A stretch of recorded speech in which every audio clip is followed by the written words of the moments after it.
अस्सलाम वालेकुम रहमतुल्लाह। मैं आफ्ताब अज़हर सिद्दीकी अपने देश के गोदी मीडिया से कहना चाहूँगा कि भाई श्रीलंका की खबरें दिखाना बंद कीजिए।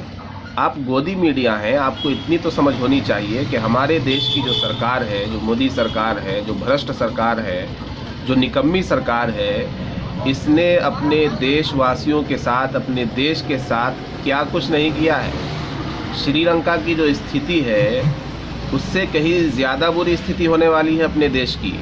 आप जब श्रीलंका की खबरें दिखा रहे हैं, वहाँ के लोग प्रदर्शन कर रहे हैं और वहाँ की जनता प्रदर्शन करते हुए वहाँ तोड़ फोड़ कर रही है, प्रधानमंत्री और मंत्रियों के घरों को जलाया जा रहा है, वहाँ की जनता पूरी तरह से उग्र हो चुकी है और वो सरकार के ख़िलाफ़ इस तरह से प्रदर्शन कर रही है कि घरों को जला दे रही है।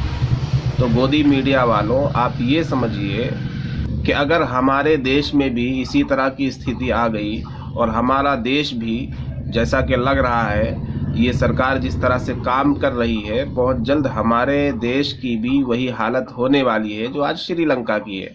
खुदा ना करे कि ऐसा हो, लेकिन अगर ऐसा हो गया तो गोदी मीडिया वालों, आपकी जेब में जो नोट जा रहे हैं, सरकार जो आपको पैसा देकर पत्रकारिता के बजाय चाटुकारिता करने पर मजबूर कर रही है, वो पैसे आपको कैसे मिलेंगे?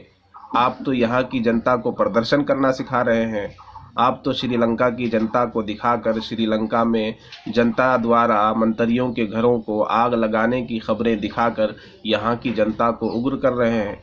आप यहाँ की जनता को सबक दे रहे हैं कि भाई अगर तुम्हारे देश में भी इसी तरह से हो जाए तो तुम भी सरकार के खिलाफ इसी तरह करना, तुम भी यहाँ के मंत्रियों के घरों को जलाना। तो ये अच्छी बात नहीं है। गोदी मीडिया वालों, थोड़ी अकल से काम लो।